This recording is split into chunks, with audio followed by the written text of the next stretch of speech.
My name is Amanda Bianco, and this is my NHM 491 Directed Professional Study presentation. I completed my Directed Professional Study at CJW Medical Center, which is located in Richmond, Virginia. Here's a little bit more information about CJW Medical Center.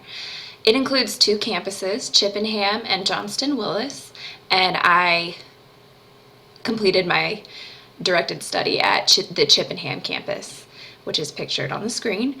It is a 467-bed acute care hospital, and it has some unique features, including the Tucker Psychiatric Pavilion, Levinson Heart Hospital, which is near to me because my uncle had emergency heart surgery at Levinson, but it's a very well-known heart hospital in the area, so that brings in a lot of people for that feature.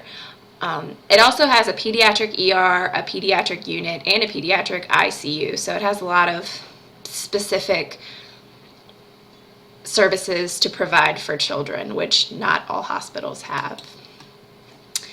The purpose of my NHM 491 experience was to gain a practical insight into the day-to-day operations of a clinical nutrition setting. My previous experiences in the nutrition arena have been more focused on nutrition education and food service, so I wanted to get more background knowledge on the clinical aspect of nutrition because I feel like that would better prepare me for my internship experience. Now I'm going to go over each of my objectives. My first objective was to make a minimum of 2 presentations. My presentations included a cardiac nutrition class, which is provided for families of patients who had heart surgery, and also a general nutrition class for the Tucker's psychiatric patients. So as I said previously, the cardiac nutrition class is provided for families of patients who had recent heart surgeries. It is to give them some resources and some education so that they can know how to feed their patients when they get home and help them learn how to eat more healthily in order to prevent a second occurrence or any other heart issues. So the education focuses on low sodium and a low fat diet. And through the presentation, we looked at reading food labels and had some actual examples to show the individuals what to look for when they're at the grocery store and how to know if something has too much sodium or too much fat, and specifically what to look for. And as well as providing the class for the families of the patients, there's also a cardiac rehab facility so that the patients can see an outpatient dietitian after leaving, and then there's also a facility where they can go exercise. So they provide a lot of resources for the patients who had heart surgeries, which I think is really great. So the presentation itself went really well. It was a very informal setting, everybody sitting at a table. It was more of a discussion because often the participants would offer information that they're already doing at home, or they would ask questions just to learn more about how they should be eating properly. So the Tucker's nutrition class is held once a week on the 3rd floor of the Tucker Pavilion, and the dietitian who teaches the class switches topics just to keep them interested and to provide general information that everybody can use. On the day that I presented, I chose to talk about feeding our bodies right, because as they're in a facility because of their mental health, and I kind of wanted to emphasize how eating right can affect how you feel. So that includes choosing whole foods versus processed foods, not deep frying all of your food, just providing healthy suggestions that they could apply to make them feel good through eating. And the participants were very receptive to my information, and they asked a lot of questions, and it was a very good dynamic. Objective 2, student will produce assessments of different patients of various conditions. In order to accomplish this objective, I shadowed the dietitians as they did their daily rounds. It started with them getting a printout of all the patients who were on their floors. They would screen their sheets to see which patients they needed to see. There were specific triggers that they looked for, like significant weight loss, open wounds, eating less than 25% of their normal intake are some of the examples of triggers that they looked for. So just to reflect on shadowing the dietitians, it was a really great overview of their daily routine, and I got to see exactly what the clinical dietitians do from that perspective. And then also with the assessments, I got to practice writing notes. And my preceptor emphasized that at different hospitals, they're going to do it different ways, but having the base knowledge and a basic understanding will still benefit me in the long run. So I also got to observe a variety of conditions, which was exciting and definitely something that I was hoping to achieve, just again to get a good overview. So there was a patient, a gastroparesis patient, there was some open wounds.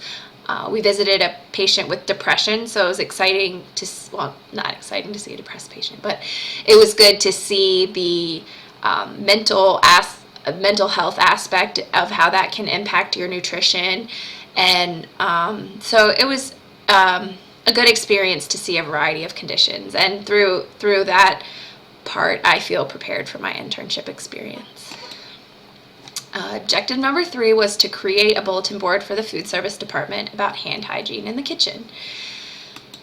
Just a little background on what made me choose this topic.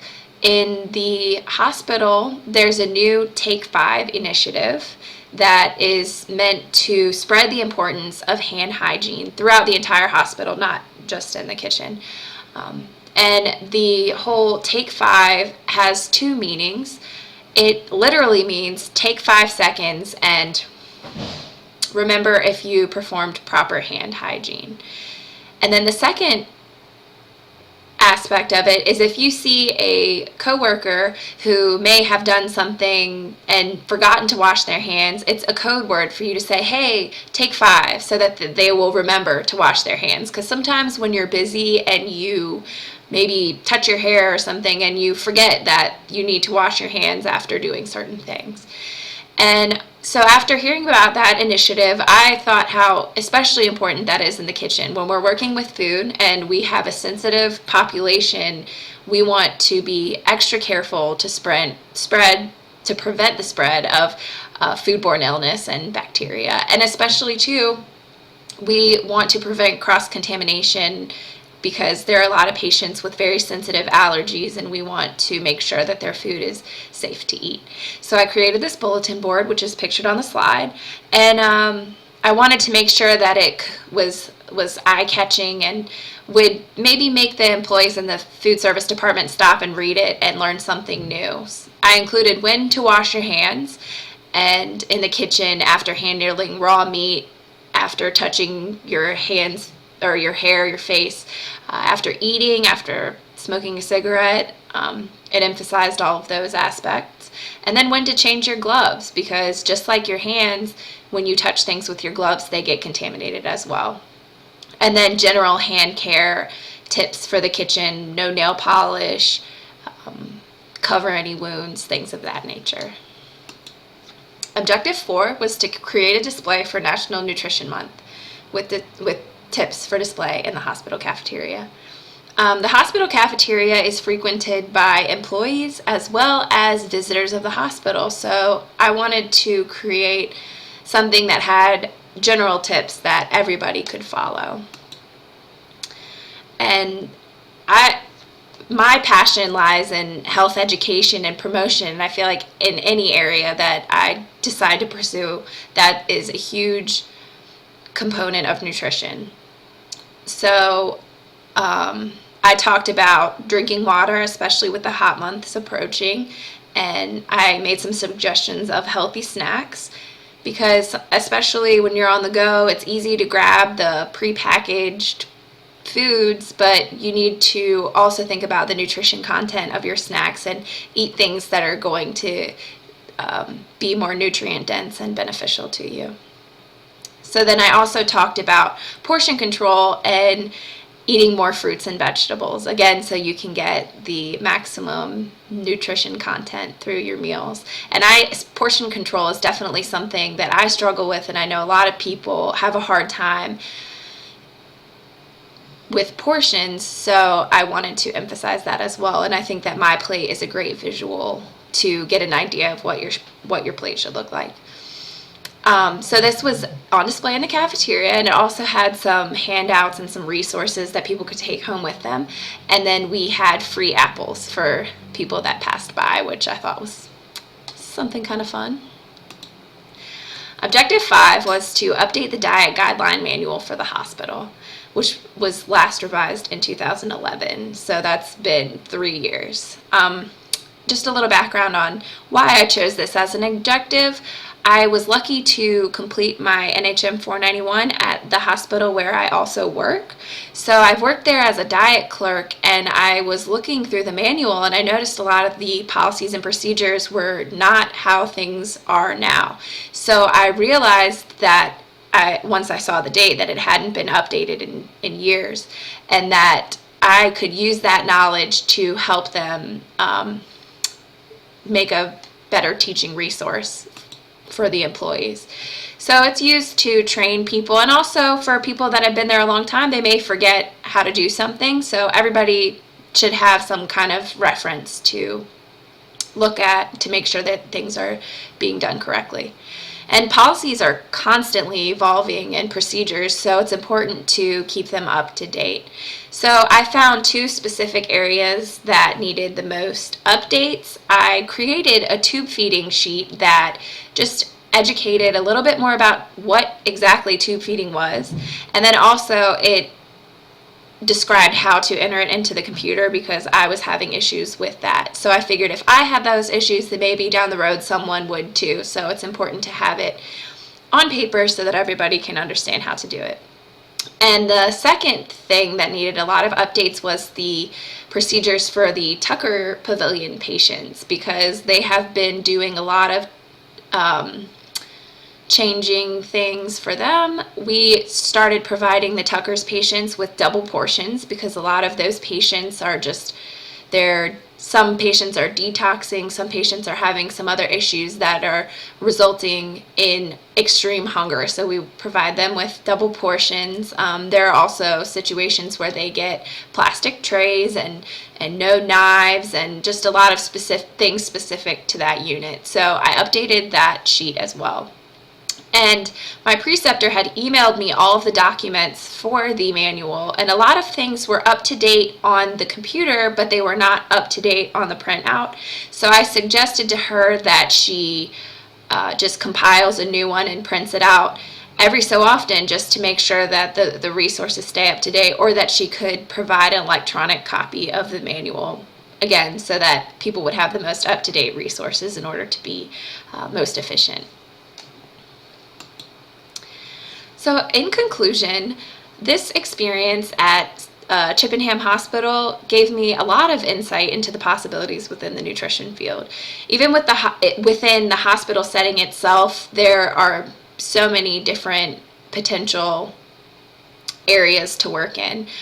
The cardiac nutrition, the food service, the clinical nutrition. I also got to shadow the diabetes educator, so already that's a number of different areas to specialize in.